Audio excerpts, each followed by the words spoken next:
and gentlemen, we are about to begin. The Facebook Live is now on. So I'm going to ask for the microphone. Okay, it is on. We are on. Welcome everyone to Afriware Books Company. My name is Nzinga Nomo. I'm the owner and founder of Afriware Books. And I'd like us to please start with a moment of silence for our ancestors, our great-great-great-great-great-great-great-great-grandparents who paved the way for us to be here. And we celebrate freedom with them.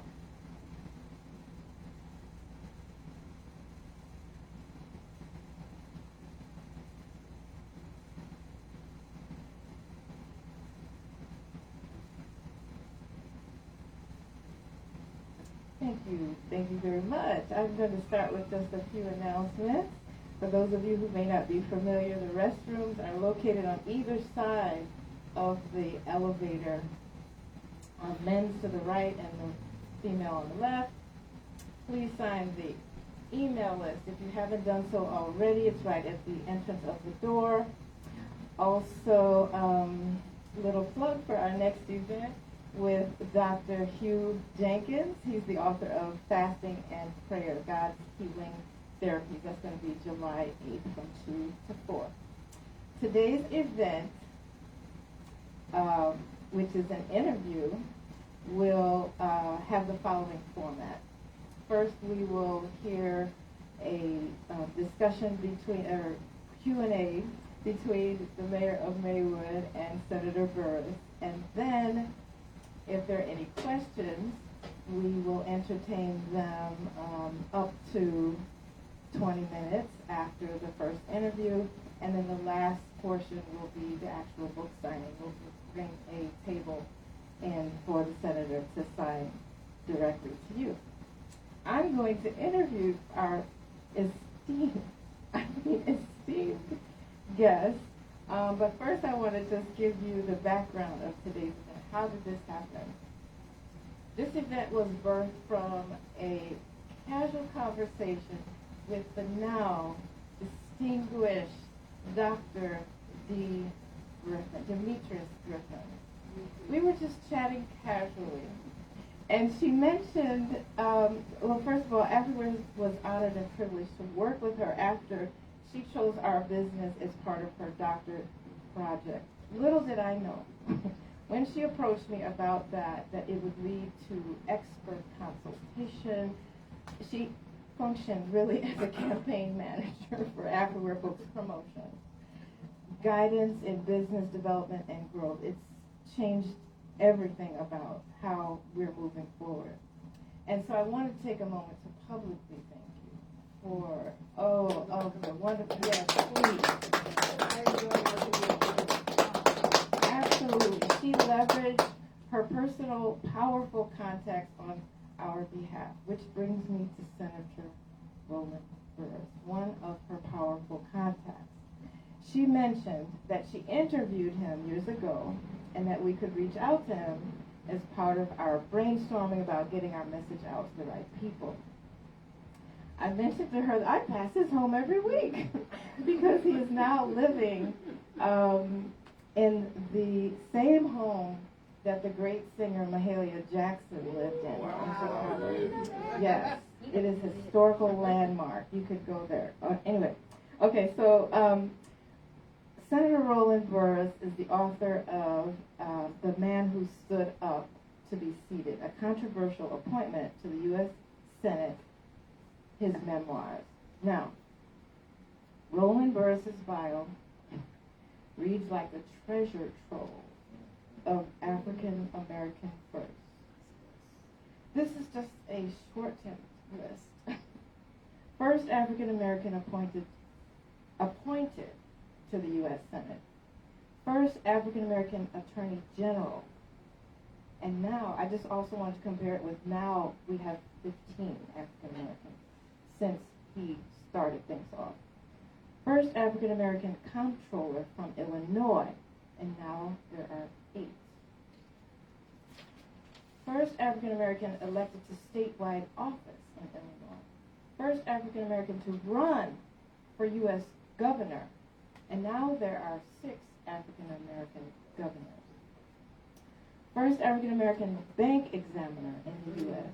for the U.S. Treasury Office, and on and on. Just the pictures alone in this wonderful memoir display like a who's who in the U.S. Some of the pictures are included, he and Michael Jordan, Isaiah Thomas, John Paxson, Mayor Eugene Sawyer, Sammy Davis Jr., Nelson Mandela, Liza Minnelli, Oprah Winfrey, and many, many others. The rest I will leave to them to tease out during the interview. There's much, much more. Mayor Booker, Nathaniel Booker. The Honorable Nathaniel George Booker was sworn in as village president for the village of Maywood in 2021. Wow, like in the midst of the pandemic. What a place to start. Woo! Prior to being elected as village president, he served as village trustee from 2019 until 2021. As a local community advocate, he most recently served on School District 89's Education Foundation as board treasurer, Proviso Township Democratic Organization as former chairman for Young Democrats of Proviso, Cook County Democratic Party, along with executive board member from Cook County Young Democrats, and Community Advisory Review Council, Institute of Transitional Medicine. And of course, there's much more. There's much more. I will just say in short, founder and chief engagement officer of Astute Culture, an organizational and leadership development enterprise. He served in executive hotel operations and human resources for Marriott International, an intercontinental hotel group. After serving the hospitality industry for 15 years, and he looks like he might be just about 15 years old, but anyway, he rose to area director in organizational development and performance improvement for IHG, overseeing the brand's Intercontinental Hotels and Resorts, Crown Plaza, Hotel Indigo, and even hotels corporate properties in the Mid-Atlantic region. I'll say he's from NHBCU, Tennessee State University, and whatever else, I want him to please feel empowered and given complete authority to share anything else that I may have left out. Will you please put your hands together for the 2 distinguished gentlemen, Mayor Booker and Senator Burris. Thank you. Well, you guys ready? Yes. I'll jump right into it. It is such an honor and a pleasure to be asked by Dr. Nzenge if I could have the time to speak to Senator Burris to talk about not only his book, but in general, he has so many firsts, and he's paved the way so much. I don't have any firsts up under me, but I definitely, after reading the book, feel more inspired to even do more. It's like, you're not doing enough. It's real fast. It goes real fast, but when I look at everything you've done, I'm like, I gotta catch up. So, first thing in reading your book that really came across me, that I've read multiple different memoirs, you have several chapters about your family, and you go in depth with your family tree. And normally, you know, when you've made so many accomplishments in the world such as you have, it immediately goes into my career and how hard I worked. It doesn't really speak to how your family bond and your family encouragement really are your sanity. So I want you to speak to a little bit about what made you decide to put so much of your family and explain who they were before you even started to explain who you were. Well, Mr. Mayor, I want to thank you for conducting this interview. I also want to thank Nzinga for hosting this event. So we gotta give some thanks to those who are putting forth the effort to keep us meaningful and involved in things. Now about the family, I do have a very, very, I should say, involved family. We come originally on my mother's side, they come out of Georgia. And on my father's side, they come out of Tennessee. And when I say come out, which means they're located in Illinois. My grandfather moved to Tennessee to deep southern Illinois, and then on into central Illinois, community by the name of Centralia. And my mother, my grandmother moved into Centralia from a small town outside of Columbus, Georgia, called Catula, Georgia. And the Illinois Central, which ran up and down Illinois Railroad, had a major strike in the 1910, 1920s, and they decided for the first time they were going to hire blacks. So my grandfather, Burris, by the way, in my book, you will see 6 of my ancestors. There were 7 boys and 7 girls. So my great-grandfather, George Burris, from Tiptonville, Tennessee, moved into deep southern Illinois, Pulaski, and that's just north of Cairo. That's about 25 miles north of Cairo. And so it's that settlement, reason I'm going through this is because we must know our history. Yeah. And not too many of us, like folks, really go back, and we don't want to get involved with the ancestors and what our ancestors went through. But guess what, Mr. Mayor? The only way we're here is because of them. Right. What they survived and what they endured and all of the experiences and retributions and indignities that they had to suffer.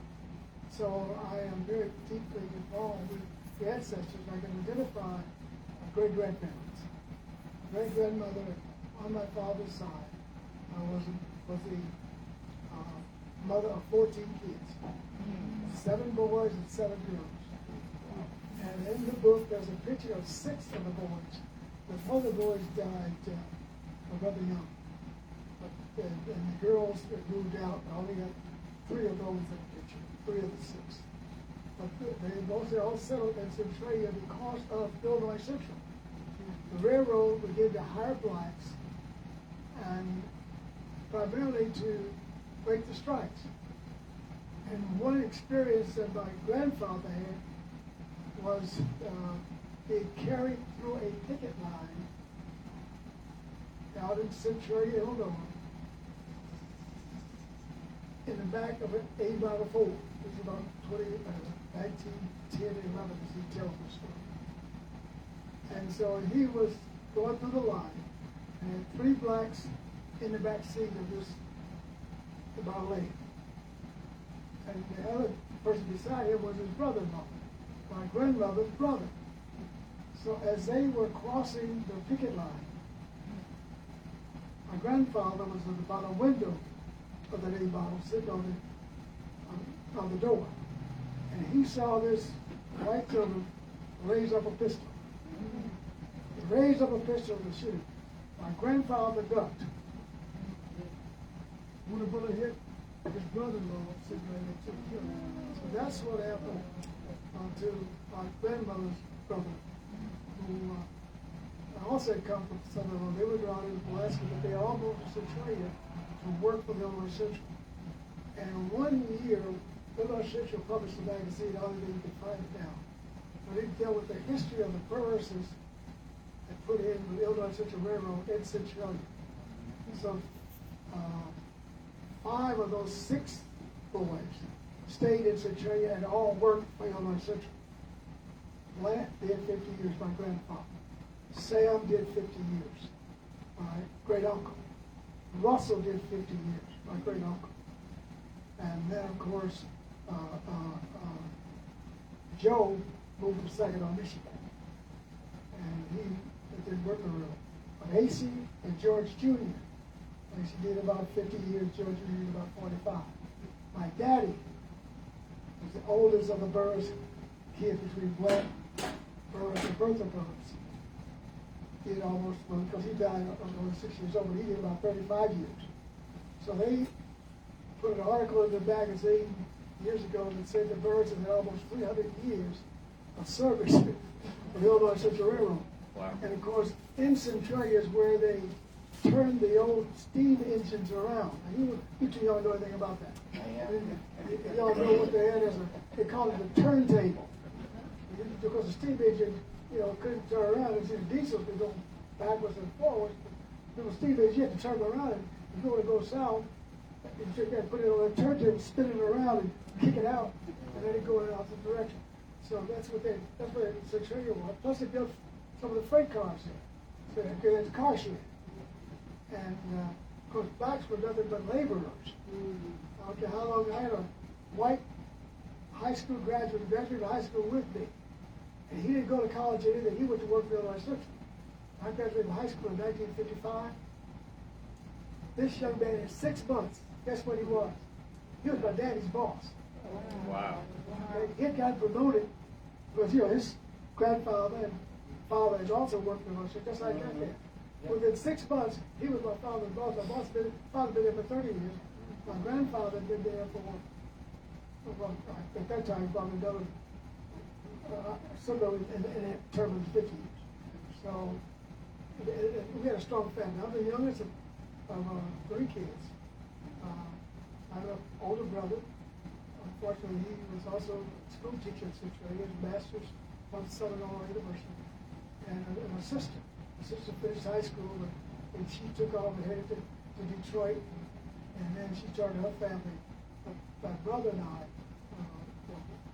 put on to higher education, and the backbone of the family was my mother, Eva Curry Burris, born and raised right outside of Columbus, Georgia, and she came to Centralia when she was 5 years old. So I really wrote all that book about my history. If you all look at the book, you'll see the pictures of my family members. That is very enlightening. And please, Mr. Mayor, you're going to have to interrupt me Let me cut because you off. please cut me off. Don't, because I will get to telling stories. Just so y'all know, I have permission to Interrupt me anytime. So y'all can interject myself real quick. I'm going to interject right now. Okay, please. All right.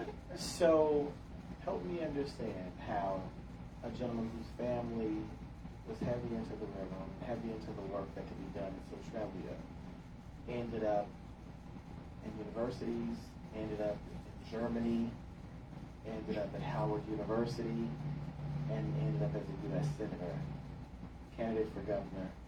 Run me through that. What inspired? Listen, you have enough time before my next interjection. It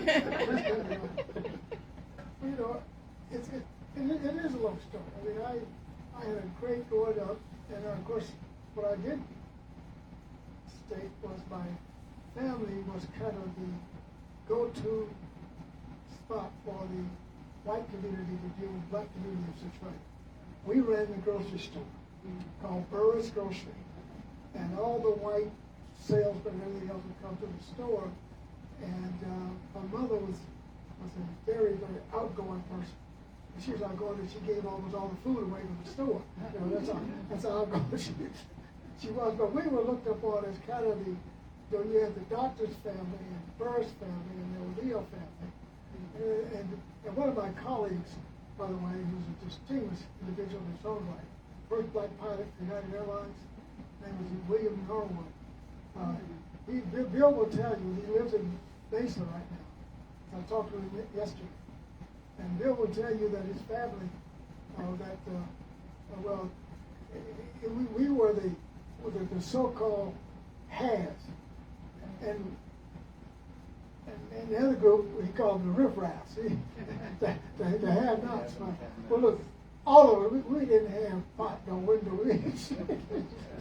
So, but we did have reputation. And what was instilled in me was always the, presentable, always be kind to people, and there's no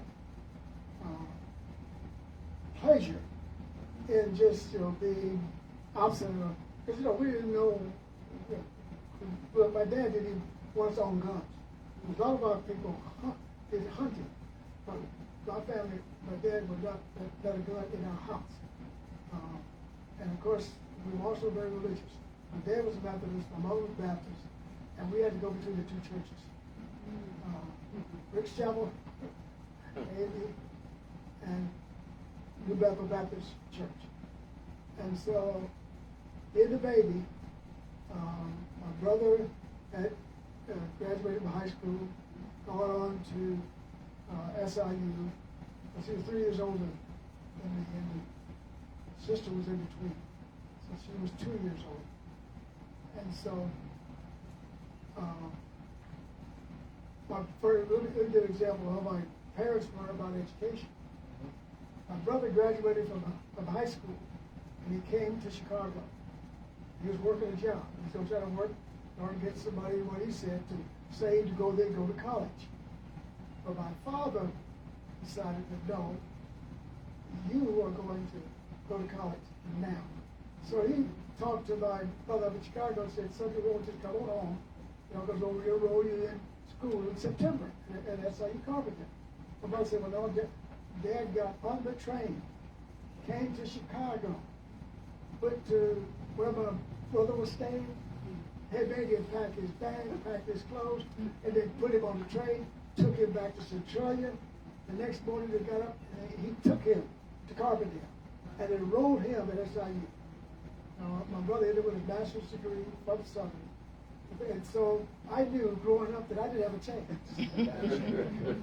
Okay. But see, I wanted to go to Northwestern, but we didn't have Northwestern money.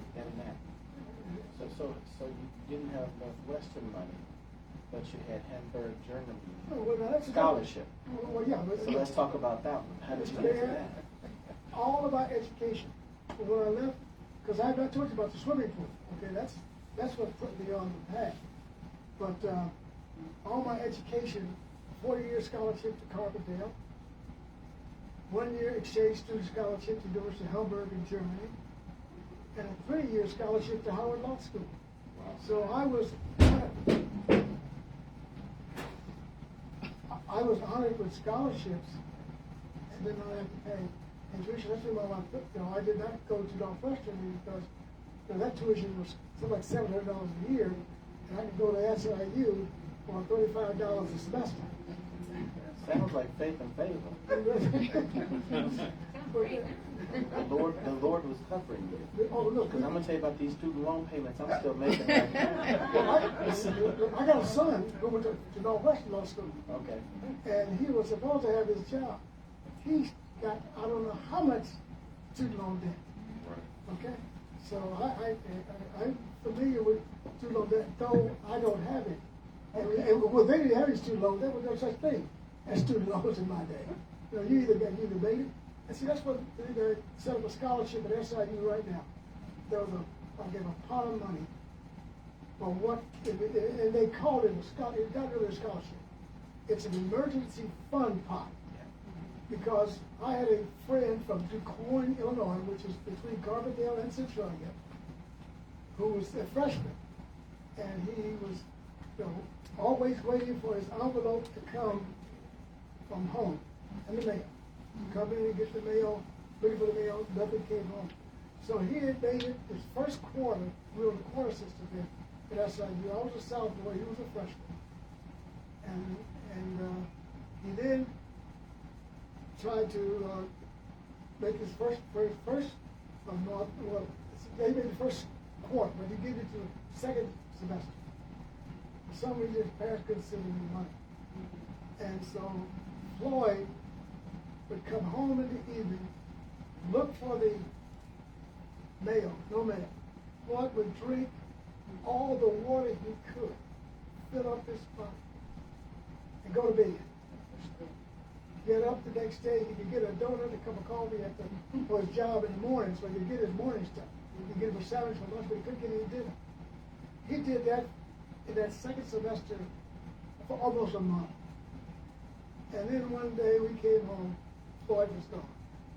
Why was Floyd gone? Because he didn't have any emergencies to feed. So I set up a fund at SIU Carbondale for any student that had an emergency, that they could go to this fund, see the chancellor for the chancellor for the university, and ask for a loan. It's a grant. It would be a dime. Wow. So that's what I put in because of the I would say that is a thank you for that. That is so much needed. I remember my freshman year, NC State University, we sat in orientation, and they took all the men to the side, and we did one session. They're like, look to your left, look to your right. Only 1 out of every 10 of you will be back for your sophomore year.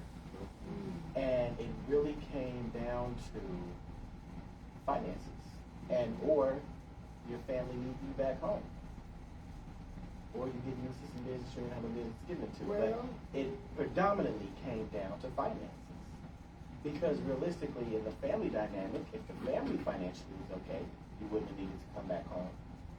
Or if you had the scholarships or the funding that you needed to step, you wouldn't have gone back home. So predominantly, it was always the finances that really has kept us for decades from the educational attainment that we get. All right. But let me go back to Centralia, because I think it's important to understand how I got started in the political arena.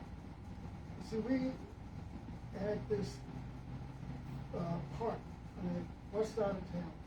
They had a beautiful swimming pool. And blacks were not allowed to swim in the swimming pool. This is another first story now. We would swim where they watered the pigs and the cows and the horses called the pig water. Or we'd go to the community beach, but we didn't have the pretty blue water to swim in. In 1951, the NAACP tried to integrate the pool. They wouldn't sell any tickets to black swimmers. 1952, same thing happened. And somewhere in between that, my father's pastor became president of NAACP, Reverend Starks. Reverend Starks and my dad then became vice president of NAACP. They said, we're going to swim in this pool. 1953, Memorial Day is when the pool opens. So then they put together this whole operation to do it. We want to do this. The one thing they needed was a lawyer. So got pretty close to Memorial Day. It was just that weekend before Monday. In 1953, my dad would go ride free to train up to Chicago to try to hire a lawyer.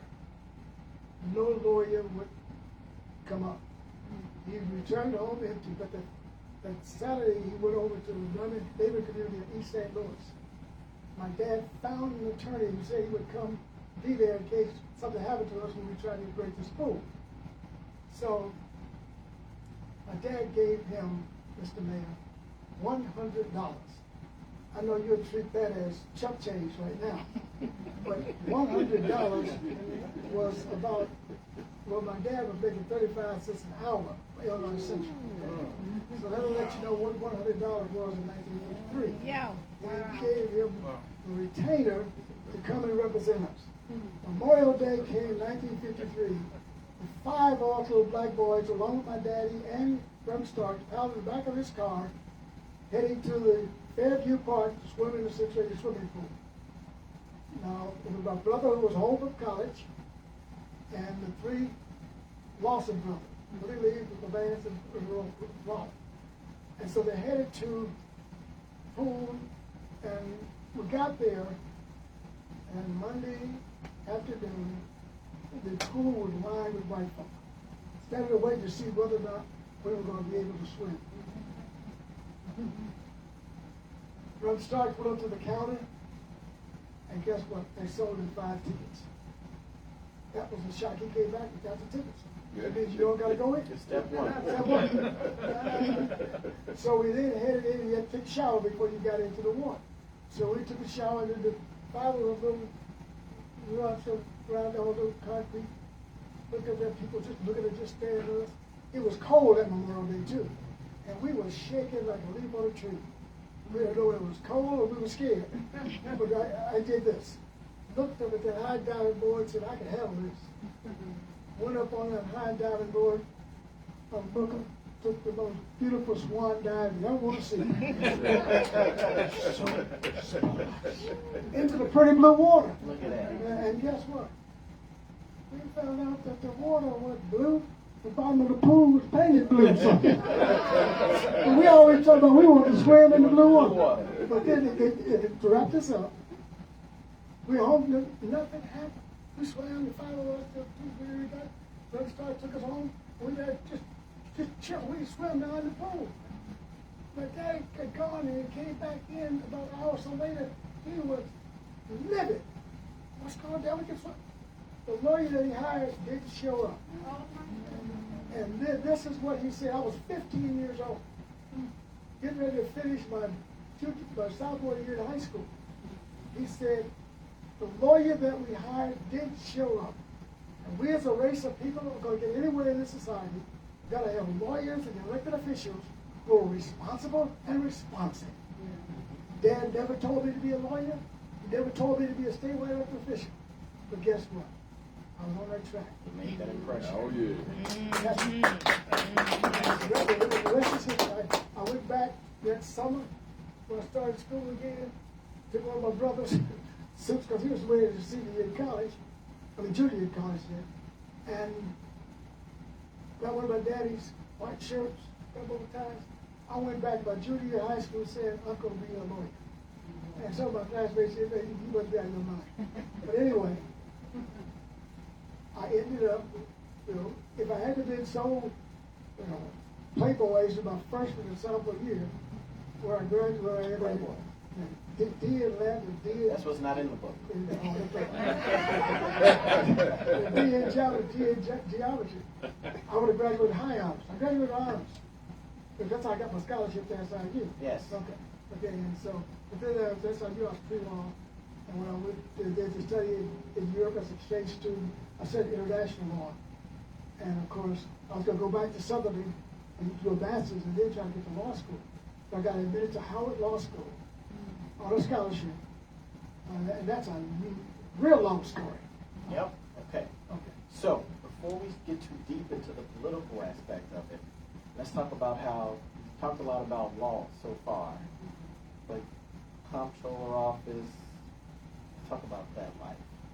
How did you say I wanted to be a lawyer, even as a youngster?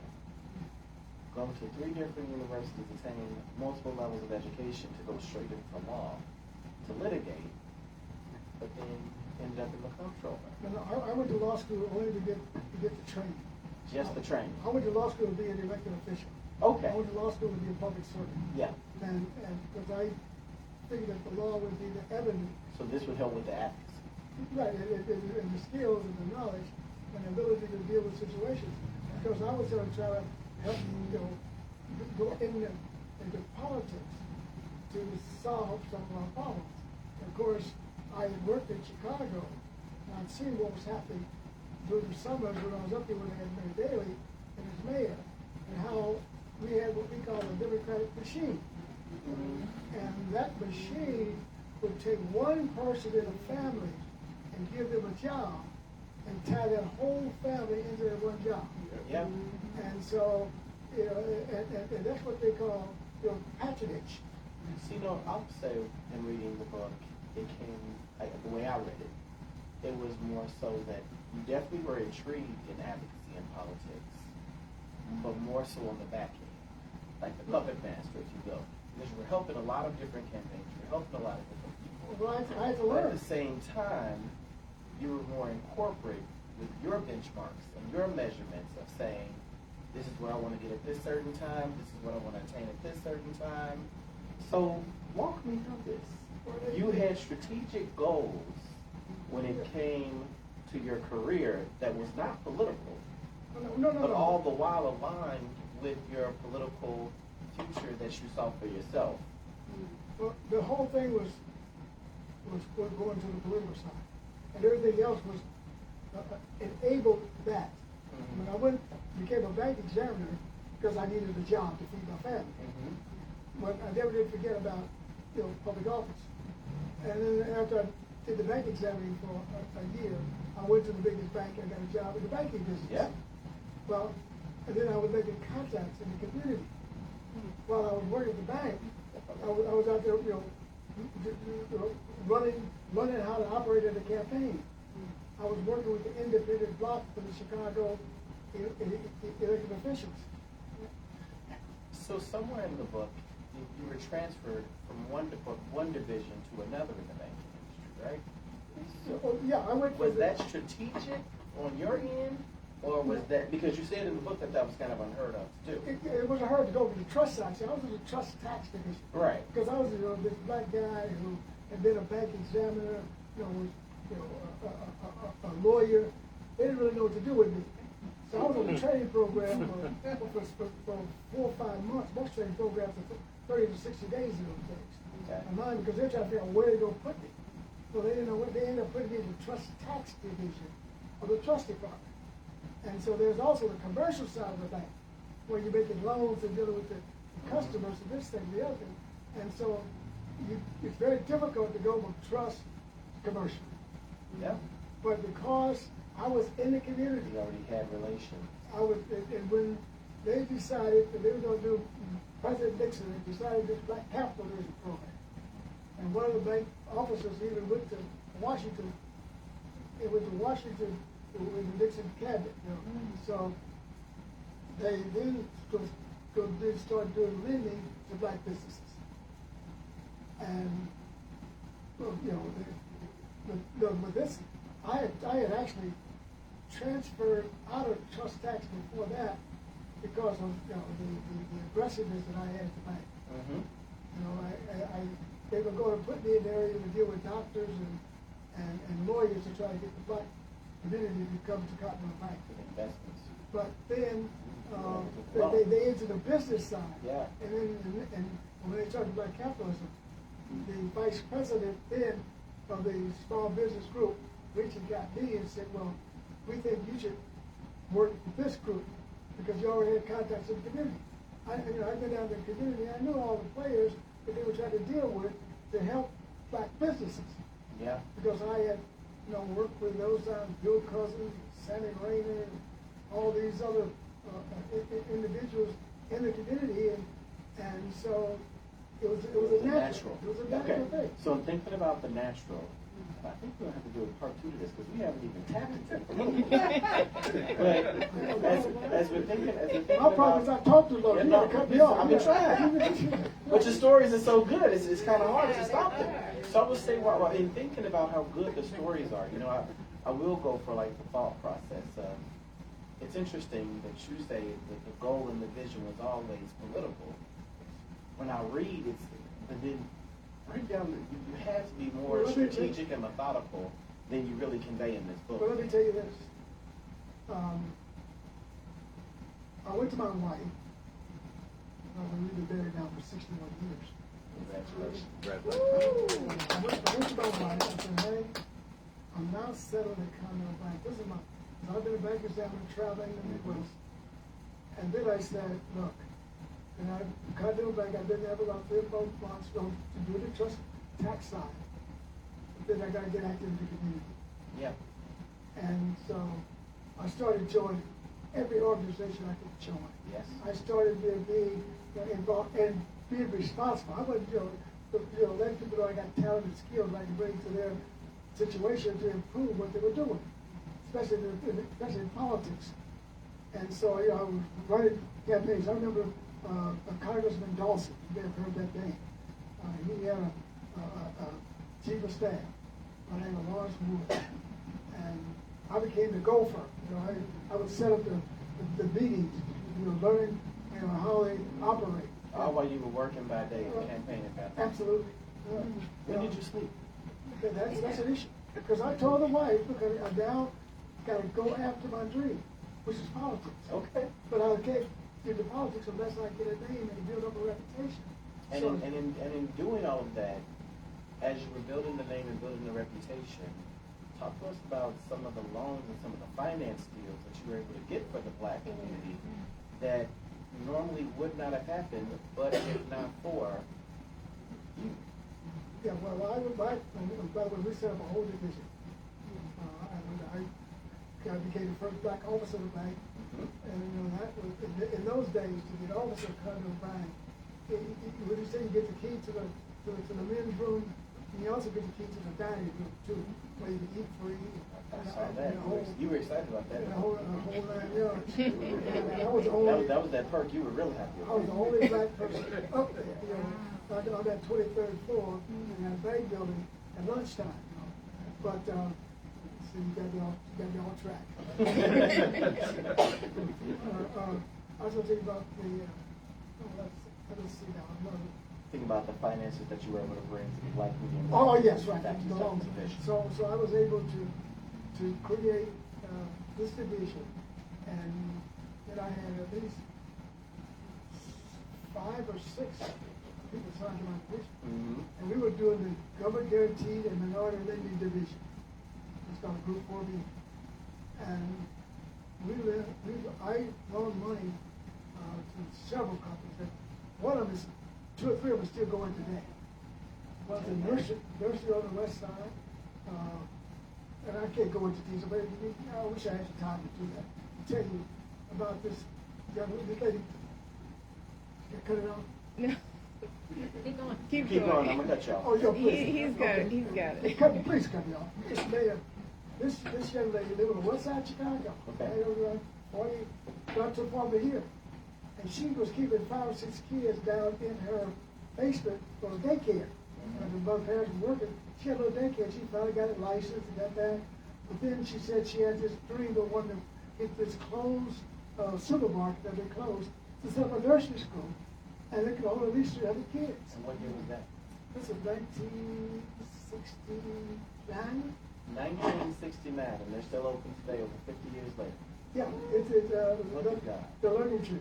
I think we've all heard of the learning tree. So I think we're gonna wrap up at that point. So here we are.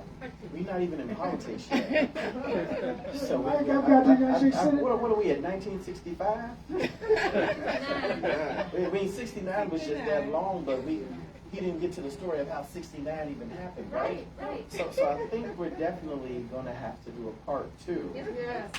Yeah. You have some fascinating stories. Absolutely. And you really don't even talk too much. You just provide a certain detail that makes people better understand. So there's nothing wrong with that. Now, I've been around some people who really just like to hear themselves talk. But I think you speak to help people understand. But yeah, So I there's a talk hoping difference. that I can inspire.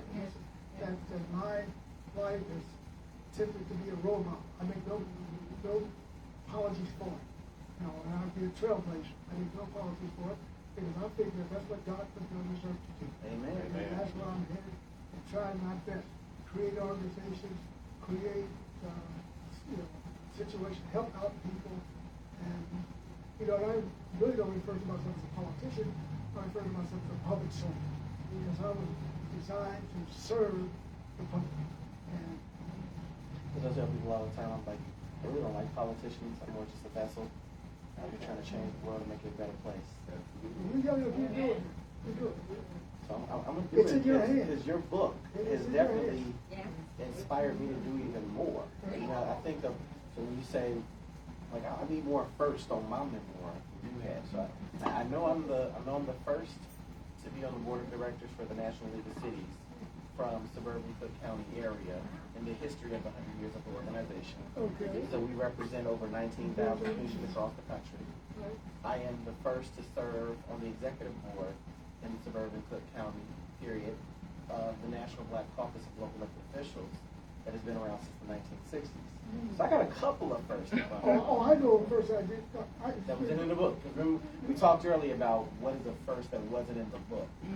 So he has one now. He keeps it. The first to create a black organization that dealt with black elected officials of Illinois. So we're going to end on that because now what he doesn't realize is he's opening a new door.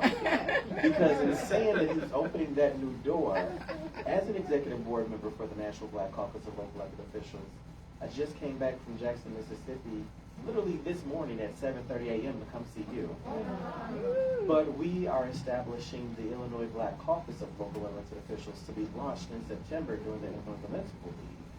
And I'm definitely going to tap into you to help me get that accomplished.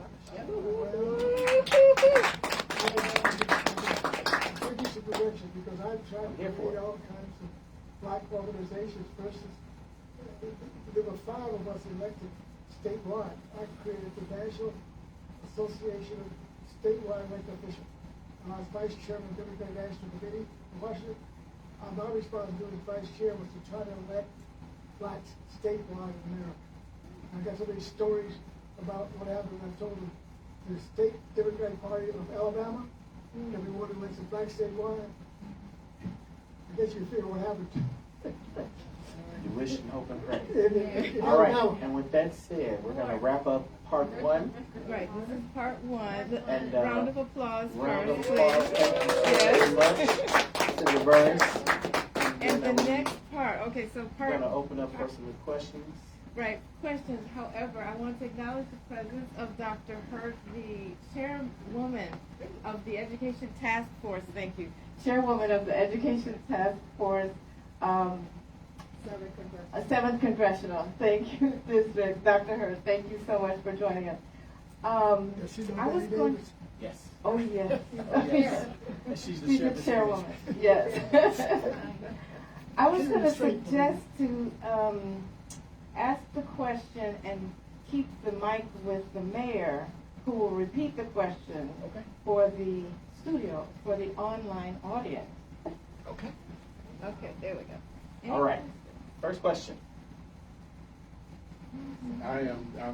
This is not a question, but I'm very excited to hear you speak. As you stated before, we don't reach back for that history from the ancestors. And I'm just happy to hear you speak of these things because I love history. I love listening to the elders speak about the past and bring that forward. And I'm just happy to be here to hear you speak of your history. You know, I consider myself an elder now. At my age, I am an elder. Yes. And there's nothing I love better. And as a matter of fact, I had some health issues. I was telling in Zinga that I had even started a reparations project. Ooh, love it. And I run into difficulty with my health. But I now have a not-for-profit corporation set up in Illinois called the Fund for Descendants of American Slaves. Oh wow! Yeah. And I tell them how to I got this whole corporate structure set up for this corporation that will then trace back the ancestry. And if you just identify with one, and people don't know this, they think, oh, I got 2 parents, I got 4 grandparents, right? This is geometric proportions. How many great-grandparents do you have? Wow. 8.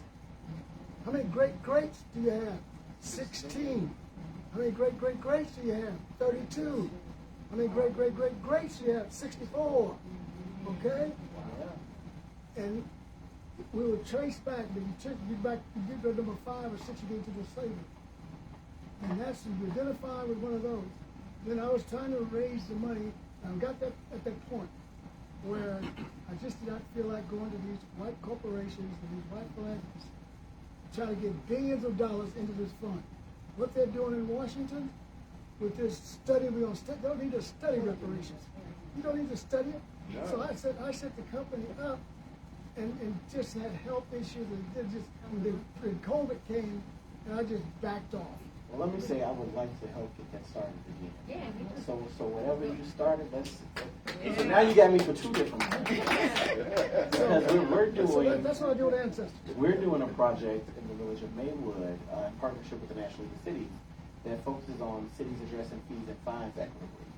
And part of our study that we've been selected to work in partnership with Chase Bank, 13 communities across the nation were chosen. So our project is to focus on our property tax rate and how it's pushed black families from business ownership and home ownership from a community that used to be 90% black to now less than 70% black.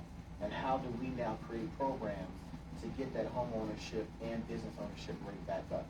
So I definitely would like to sit down and talk to you on part 2 we got a couple of partners. I think this is a series. I think this is a BB series, a Book of Burris series. Okay, I'm hearing it. So I think that would be great. Well, that's, my project was the case deficit reparation. But I interviewed the senator because he has a reparation program.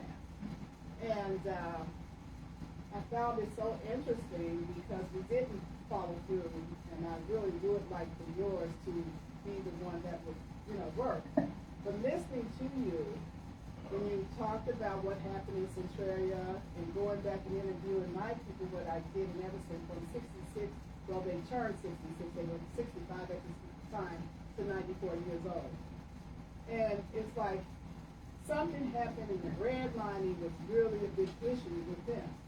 Did you experience that while living in Centralia or any of your family members? Because So everywhere the you question go, is, in thinking about Centralia, Illinois, was there that, like Maywood had the covenant zone, where if you were black, there was only a certain area you could live in. same thing in Evanston. Same thing in Evanston. Mhm. My brother lives in Evanston, right? Right. So, question is, did Centralia have that issue? Oh, absolutely. There were places where blacks could not eat or shop downtown. It was totally segregated. Now that's a different story. Now you gotta look at segregation and distinguish between reparations for slavery and then the reparations for the discrimination and the black laws. So there are two different things. And that's what I met with this young lady who used to be alderman up in Evanston. Right. Robin. And I met with Robin, and we had this kind of a exchange, and she was going to take my project and try to move forward, but she wanted to do it for all the other issues. There is a difference. I'm dealing with reparations for descendants of slaves. And if you are Nigerian, or you are from Haiti, or you are Barack Obama, you couldn't qualify for reparations. They have their own. I'm sorry? I'm sorry. The Caribbean descendants, Yeah, they have their own reparations. They have their own focus of Yeah, reparation. right. So, I mean, They have their own path. So that's what we got going now is the different tracks. And my track is to really do research. I mean, I'm talking about a major corporation with staffing and the whole research team. I mean, I got it outlined in a PowerPoint. Well, let's look forward to getting together, talk about that PowerPoint, and getting together, talk about what you got going on, a little bit of what I got going on, and where we can actually truly make some impactful change. Because I think the biggest issue that we do sometimes is we'll have you put together all that information and it just stays with you. And sometimes they'll say the millennials don't care to learn the history or know the history. I'm here for it. So I'm looking forward to it. I am too old. I am tired. but I'm just saying, I kind of heard something. I don't want to get off the subject. Yeah. The West Side NAACP interviewed you. I did it in 2001. And I remember in that interview how, I hate to say it, disrespectful in Cobra was. I remember that interview, okay? Yeah. That Robin also is a part of the Cobra now. She's also a part of Mark. I know it's a lot going on, but I also think you should come back to the West Side NAACP where we interviewed you. Okay. He said he's tired. I'm tired. So he only has the village of Maywood and the suburbs to work on. We're gonna bring you guys over here. We're gonna have some conversations. We're gonna pilot the thought process right here. And then, eventually God will lead us outside of 60153. We're gonna stay a little focused. Robin, but but I want to find somebody who's going to carry out what I was dealing with, because this is for slavery. Right. Okay. You know, So let's continue that conversation. So in thinking about two more questions in regards to thinking about, we are here today for the man who stood up to be seated. she had a question back there. This is the day that the Lord has made, and I will rejoice in it. So sorry I'm late, but I've been running all day long. And I'm so happy to be here in your presence. But I heard about you long before you became a politician, because one of my coworkers, the Walker, Paula Walker, and her family were from Centralia, and all I could hear was Roland Burris. Mr. Roland Burris. So whenever it was time, well, I just want to appreciate what you did, have done for us, and also what you've done for us in Washington. You, Barack Obama, and Congressman Davis.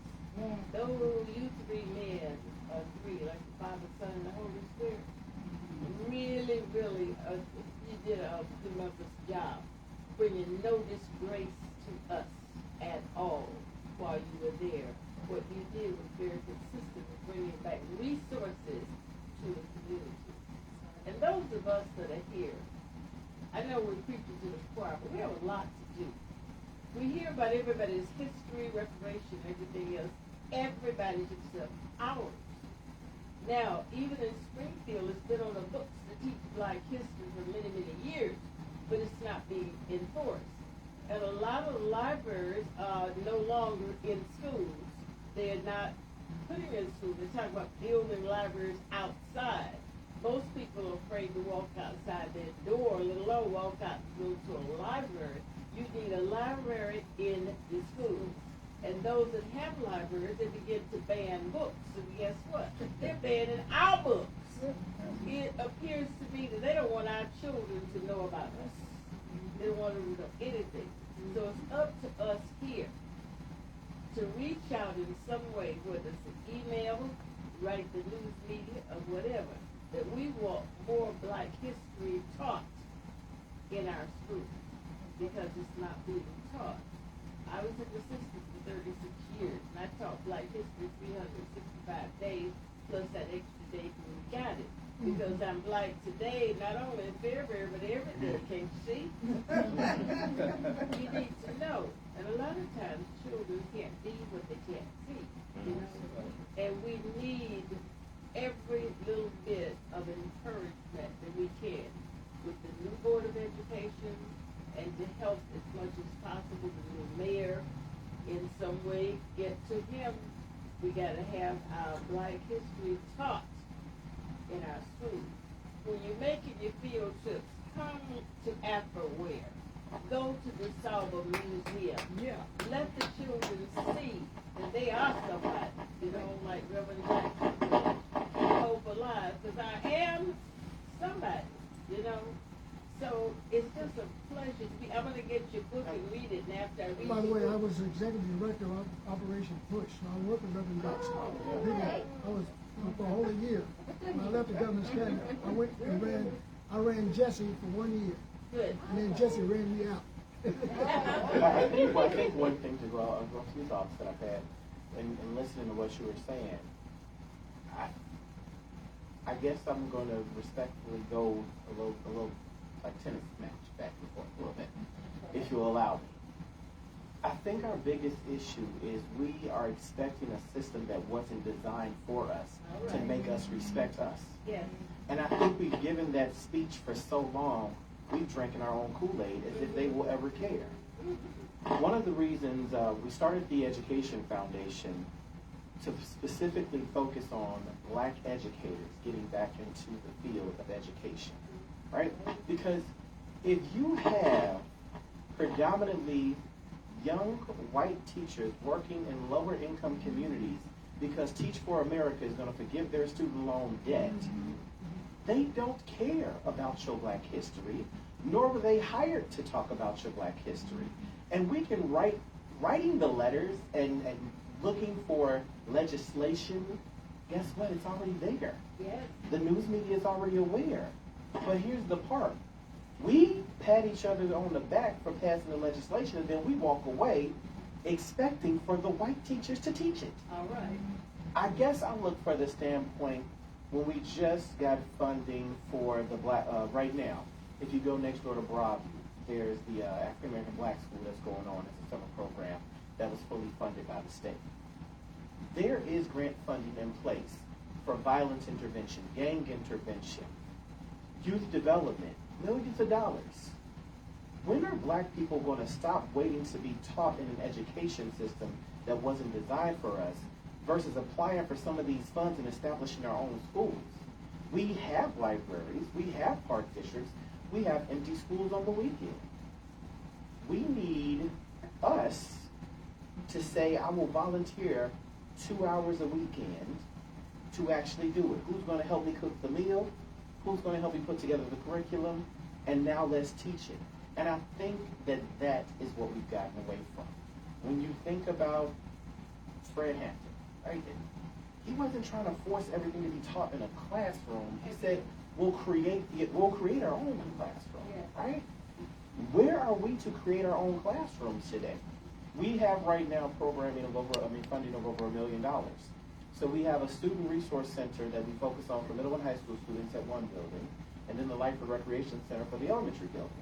And it is so hard to find black people who will be willing to come in and teach black history, black education, and black excellence. Now, they'll preach to me what I should be doing and how I should be doing it, but nobody has the time to help it get done. So I think at times when we do these types of talks, it becomes like, I hear you, but I don't want the 24-year-old white girl from Oregon who happens to be in Chicago for student loan debt forgiveness to teach black history when I have black educators who could be right here in the community pouring into our students on a Saturday breakfast university. That's just my mom. In reference to what you're saying about the white teachers teaching our children, now I'm not going to lump all the white teachers in one bag together. I won't even. Because I have a lot of good. I love plenty of them. I have a lot of good white friends who are really on it, and they're teaching black history to our children. But did they need the legislation to get it done? Day. But it's so few of them that, you know, it's hard to mention a school or single them out. But in the 7th Congressional District, I move about from school to school because this is the largest congressional district, the 7th. And when you go in there, you can almost, you can feel it, smell it, taste it, whatever, whether there's anything at all going on about the teaching of black history. And when you walk into these classrooms, you can also see it based on what's posted, what books are in a room, and what's being talked about. So let me ask you, do you think that that's more of a person's personal vindications and passions or some legislation that got passed? No, I think it's a personal vindication and with the principals of the various schools, okay? Because the legislators, all they want to do is get in office, most of them. Well, you wanted them to pass the bill, and they did pass the bill. They're not the educator, right? Yeah. So they did what you wanted them to do, but now that they did don't that, enforce it. no. But then where does Part 2 come in at? Part 2 comes in, yes, thank you for the legislation. Now we need to get back on the ground and say, we have this legislation, where is it? Where is it? But We need the to legislator, it's not the enforce it. legislator's job to do that. That's it. It's We need to community's job enforce to do it. that. Just like I stumbled up on a room, I was at the Board of Education one day, and I was not supposed to be in that room, but they had like a little, like a hidden room in there, and nothing was in there. This was maybe 20 years ago, but Hispanic books, gay books, and whatever, nothing black in there. So it let me know that's what they're teaching. You're teaching Well, anything but us. that's what those passions are the conversation of right now. Maybe you have Okay, you I have just want to say, all right, and my major was community psychology. I'm sorry. District 89, District 88, what's the other one? District 97, District 209, District 200. I've reached out to those districts as far as email. And Zinga has sent back and forth. They have yet to offer her apprenticeship in their baby school.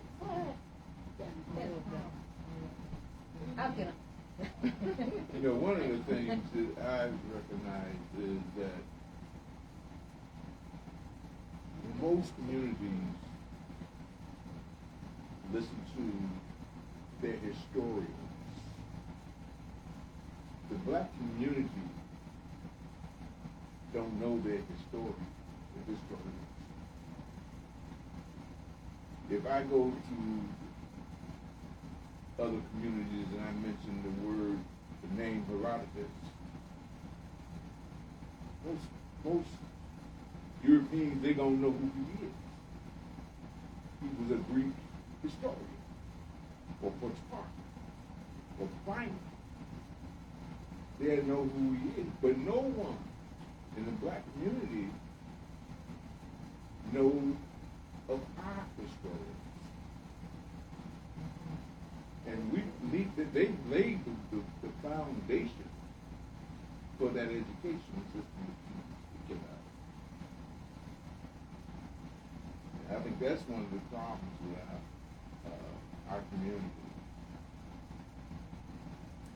So at this point, I do need to inform everybody the building actually closes in 10 minutes, right? Oh. 5:30. Come on, people gotta buy books. That just means people can't come in.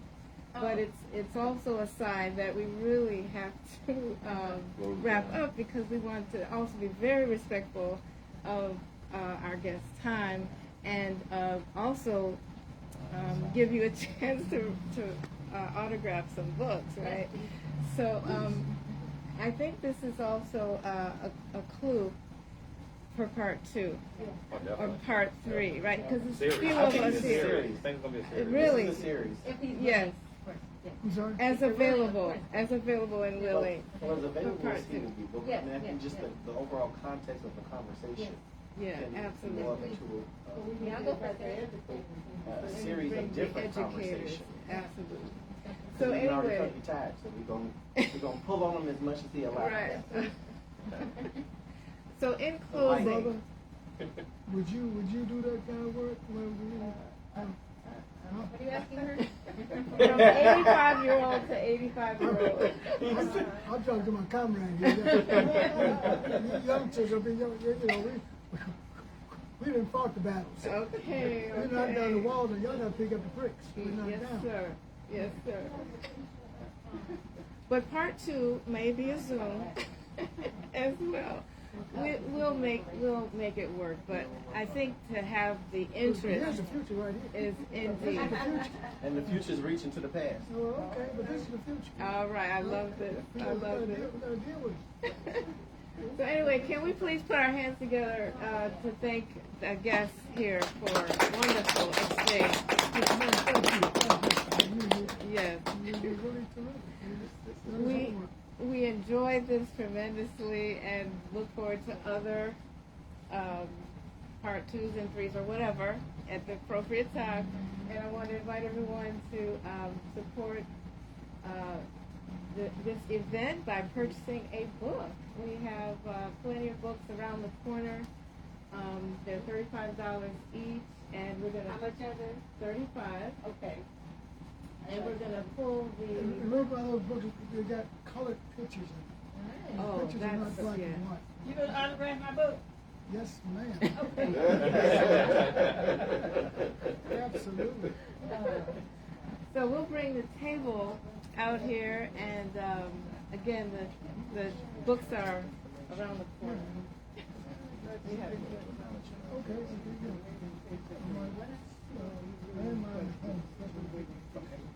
You have one last question from my sister? You okay? Oh my God, I totally missed the. Yes. Okay, great. Are you still breathing? I'm fine. Thank you. Wow. I totally missed. Well, please ask your question, and I will turn this live off. They're networking. Yeah, they're doing a quick Thank you. I guess we're off the live. Oh no, we're not on there. We are on this live. Okay. 312-909.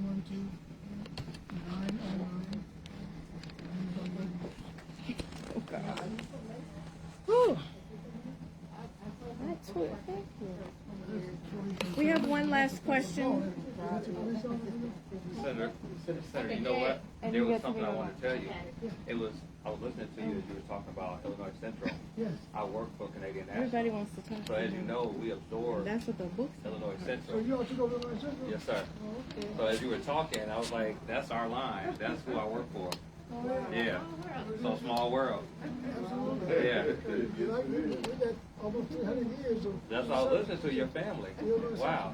Yeah. And you know, to ride up and down on the trains. You know, I can tell you about the train books and what time of day it was. You know, the train come down because Yes, sir. we all work for the railroad. Yes, sir. Where's home for you? Was Originally, I'm from west side of Chicago. Yeah, Humboldt Park.